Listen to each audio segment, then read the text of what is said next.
అవును, రాజమండ్రిలో ఇవాళ ఇవాళ పోలవరం లెఫ్ట్ కెనాల్కి సంబంధించినటువంటి అంటే దీనిని బట్టి ఏమవుతుందంటే అవినీతి అక్రమాలు అనేది అన్ని స్థాయిల్లో జరిగింది అనేది చాలా క్లియర్గా ఎస్టాబ్లిష్ అవుతున్నది.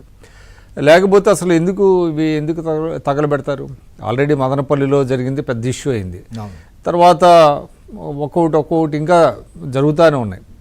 అటువంటిప్పుడు మరి ఇవన్నీ కూడా బయటకు వస్తాయి, తమ అక్రమాలు బయటపడతాయని చెప్పేసి అక్కడ ఉద్యోగులు కానివ్వండి, చాలా కీలకమైనటువంటి ఉన్న వాళ్ళు ముందు జాగ్రత్త పడుతున్నట్టుగా ఉన్నారు. అంటే కేవలం ఫైళ్లు తగలబడితే వాస్తవాలు మరుగున పడిపోతాయనే భ్రమల్లో వాళ్ళు ఉన్నట్టున్నారు. కాబట్టి దీని మీద కూడా ప్రభుత్వం చాలా సత్వరంగా స్పందించాల్సినటువంటి అవసరం ఉంది. ఎవరైతే ఉన్నారో ఇందాక గఫూర్ గారు చాలా వాల్యుబుల్ ఇది చెప్పారు, ఎవరైతే అక్కడ ఇన్ఛార్జీలు ఉంటారో వాళ్ళని రెస్పాన్సిబుల్ చేయాలి. ఎందుకంటే లేకపోతే అది స్లోగా వైల్డ్ ఫైర్ లాగా మిగతా డిపార్ట్మెంట్లు కూడా వెళ్ళిపోయి అన్ని ఫైల్స్ తగలబెట్టేసారనుకోండి, ఏముంటుంది ఇంకా అంటే అది చాలా సుదీర్ఘమైనటువంటి ప్రక్రియ. ఫైల్స్ లేకపోతే మళ్ళీ దాన్ని ఎస్టాబ్లిష్ చేయాలి, చాలా ఉంటుంది. మదనపల్లి ఎపిసోడ్లో కూడా సార్ పోలీసులు ఎంక్వైరీ చేస్తే తర్వాత సిఐడి విచారణ చేస్తున్నారు. సో కొంతమంది పారిపోయారు, మాధవరెడ్డి వీళ్ళే చాలా కీలకంగా వ్యవహరించినటువంటి వ్యక్తులుగా ప్రస్తుత ఇన్ఫర్మేషన్. కానీ వాళ్ళని ఇంకా పట్టుకోలేదు, వాళ్ళ దగ్గర నుంచి ఇంకా ఇన్ఫర్మేషన్ అసలు ఏం జరిగిందో దానికి సంబంధించి వాళ్ళని పట్టుకుంటే కానీ తెలియదు. సో అదే ఇంకా పూర్తి కాకముందే ఇప్పుడు రాజమండ్రి ఎపిసోడ్. అయితే ఇప్పుడు మీరు చెప్పినట్టుగా ఈరోజు నేను ఆంధ్రజ్యోతిలో కూడా చదివా, ఈ ఫైబర్ నెట్ అనే దాంట్లో కూడా ఎవరైతే సరే కీలకమైనటువంటి వ్యక్తిని సస్పెండ్ చేశారు, కానీ ఇంకా చాలా కొంతమంది ఎవరైతే కీలకమైనటువంటి కింద స్థాయిలో ఉన్నారో వాళ్ళే డైరెక్ట్గా ఇంకా సమీక్షలో వాళ్ళు పాల్గొంటున్నారు అనేటువంటిది ఒకటి వచ్చింది. ఇది కొంచెం క్యాబినెట్ కూడా బటాబి గారు చెప్పాలి, ఒక నోట్ ఇచ్చారంట, అంతా ఏమీ జరగలేదని. ఇది కొంచెం డిస్టర్బింగ్గా, అంటే కొంచెం డిస్టర్బింగ్గా ఉండేటువంటిది. సరే, ఇప్పుడు జోగి రమేష్ గారి విషయానికి వస్తే మనం చూసాం, ఆయన అసెంబ్లీలో మాట్లాడినప్పుడు కానీ లేకపోతే ప్రెస్ కాన్ఫరెన్స్లో కానీ బయట కానీ ఆయన భావభావాలు, ఆయన వాడిన భాష, ఇదంతా మనం చూసాం. అదేవిధంగా చంద్రబాబు నాయుడు గారి ఇంటికి వెళ్ళినప్పుడు ఆయన ఏ విధంగా ఆయన ప్రవర్తించారు అంటే ఆయన ఏం చెప్తున్నాడు, ఆయన నిరసన తెలియజేయడానికి వెళ్ళానని చెప్తున్నాడు.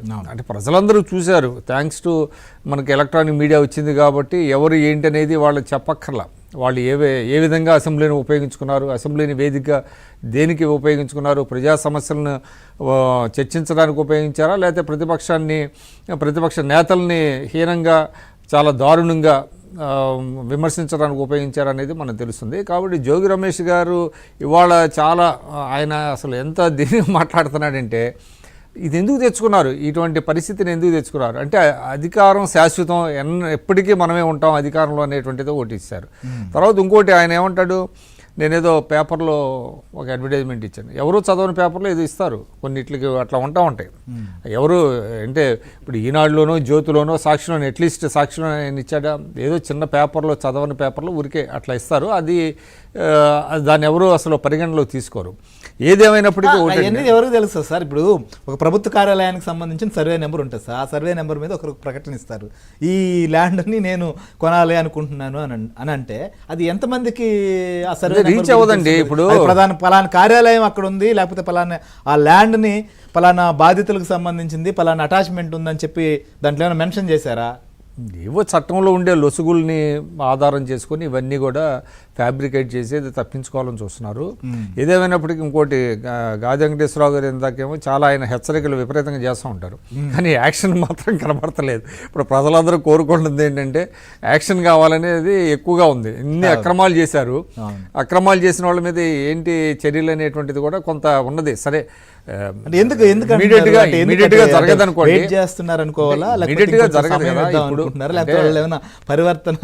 అట్లాగా జరగదు కానీ, బట్ ప్రతిదానికి ఒక ఇది ఉంటుంది కదా, ప్రాసెస్ ఉంటుంది. ఆ ప్రాసెస్లో వెళ్తారు, అంత హరీగా ఉండాల్సినటువంటి అవసరం కూడా లేదు.